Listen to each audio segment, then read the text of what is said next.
अपनी सेना की ओर सुरक्षित बढ़ने लगा। सिकंदर युद्ध में बहुत घायल हो चुका था, तो वहीं दूसरी ओर राजा पोरस भी अपने हाथी पर सवार लगातार सिकंदर की सेना को कुचलकर आगे बढ़ते हुए अपनी सेना का संचालन कर रहे थे। तभी राजा पोरस ने एक जलता हुआ तीर आकाश मार्ग की ओर दाग दिया। ये एक तरह का संकेत था। देखते ही देखते राजा पोरस की 130 विशाल हाथियों की सेना निकलकर सामने आई, जो बड़ी से बड़ी सेना को भी पल भर में कुचल कर रख दे। हाथियों की सेना ने सिकंदर की विशाल सेना को बहुत ही क्रूरता से कुचलना प्रारंभ कर डाला। युद्ध स्थल में हाथियों से मचे विध्वंस के परिणाम स्वरूप सिकंदर के सैनिक घबराहट के मारे उल्टे पांव दौड़ने लगे। हाथियों के पैरों तले पिसते चले जा रहे सैनिकों का दृश्य इतना भयावह था, जिसको देखकर मौत की भी रूह कांप जाए। राजा पोरस और उनके रक्त प्यासे हो चुके सैनिक रणभूमि में लगातार दुश्मनों को गाजर मूली की तरह काटते जा रहे थे, मानो विजय बस अब राजा पोरस के बहुत निकट आ चुकी हो। लेकिन तभी अचानक कुछ ऐसा हुआ जिसकी किसी ने कल्पना भी नहीं की थी, मानो राजा पोरस की किस्मत उनसे रूठ गई हो। अचानक ही अत्यधिक तीव्र वर्षा होने लगी और कुछ ही क्षणों में पूरी रणभूमि में बस कीचड़ ही कीचड़ नजर आने लगा, जिसके परिणाम स्वरूप पोरस की सेना के रथ के पहिए कीचड़ में धंसने लगे। अब उनको युद्ध करने में बहुत कठिनाइयों का सामना करना पड़ रहा था। हाथियों को भी अब आगे बढ़ने में परेशानी होने लगी। बदलते मौसम का रवैया अब सिकंदर के लिए अपनी हार को जीत में बदलने के एक मौके के रूप में उभर कर सामने आने लगा। धीरे धीरे उसकी सेना पोरस की सेना पर हावी होने लगी। अब बारिश पोरस के लिए बहुत बड़ी मुसीबत बन चुकी थी, क्योंकि एक आसान सी जीत अब उसे हार में तब्दील होती नजर आ रही थी। लेकिन तभी प्रचंड गर्जना से आकाश गूंज उठा। अचानक खोखरों ने अपना आतंक दिखाना प्रारंभ कर डाला। खोखरों के बारे में इतिहास के पन्नों में ज्यादा कुछ नहीं लिखा गया है, लेकिन आपको बता दें कि ये बहुत ही खतरनाक और ताकतवर योद्धा हुआ करते थे। इनका ना तो कोई साम्राज्य था, ना ही कोई राज्य। ये लोग बस छोटे से कबीले में अपना जीवन यापन किया करते थे। इतिहासकारों का ऐसा भी मानना है कि मोहम्मद गोरी का सिर भी खोखरों ने ही धड़ से अलग किया था। खोखरों ने इस प्रकार से रणभूमि में अपने युद्ध कौशल का प्रमाण दिया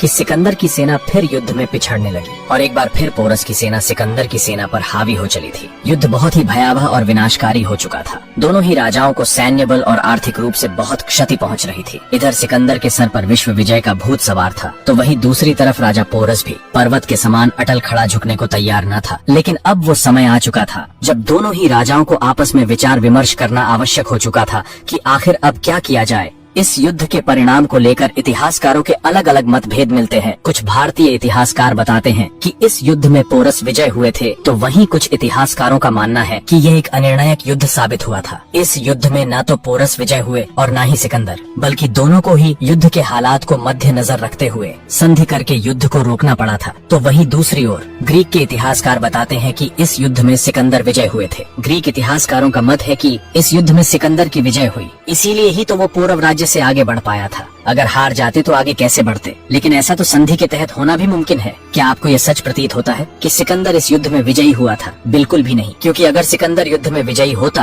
तो युद्ध के पश्चात राजा पोरस का साम्राज्य आगे कैसे बढ़ता? इस पर भी कुछ इतिहासकारों का कहना है कि सिकंदर राजा पोरस की वीरता को देखकर अत्यधिक प्रभावित हुआ, इसलिए उसने राजा पोरस को अपने जीते हुए राज्य भेंट स्वरूप दे दिए थे। लेकिन क्या आप जानते हैं, सिकंदर सत्ता और शासन का इतना भूखा इंसान था कि उसने राजपाट पाने के लिए अपने ही भाई और पिता की बेरहमी से हत्या करवा दी थी। और जिस किसी राजा ने सिकंदर की अधीनता स्वीकार नहीं की, उन सभी को भी मौत के घाट उतार डाला था और उन राज्यों की निर्दोष प्रजा को बड़ी निर्ममता और क्रूरता से मार डाला था। उन राज्यों की कन्याओं और औरतों के साथ सिकंदर की सेना ने बड़ी ही दरिंदगी के साथ दुष्कर्म और उनका शोषण किया। आखिर इतना क्रूर राजा पोरस पर इतनी दयालुता कैसे दिखा सकता था? वास्तविकता तो कुछ और ही थी। वास्तव में तो युद्ध में हो रहे विनाश के कारण सिकंदर ने राजा पोरस के साथ संधि करना उचित समझा और संधि के दौरान सिकंदर ने पोरस से कहा कि वो अब और युद्ध नहीं करना चाहता। इस युद्ध से हम दोनों को ही अत्यधिक क्षति और जनहानि हो रही है। हमें इस युद्ध को यहीं विराम देते हुए समझौता कर लेना चाहिए। और इस समझौते में सिकंदर ने राजा पोरस से आगे बढ़ने की अनुमति मांगी और बदले में राजा पोरस को अपने कई जीते हुए राज्य भरपाई के तौर पर दे दिए, जो राजा पोरस के राज्य की सीमा के साथ लगते थे।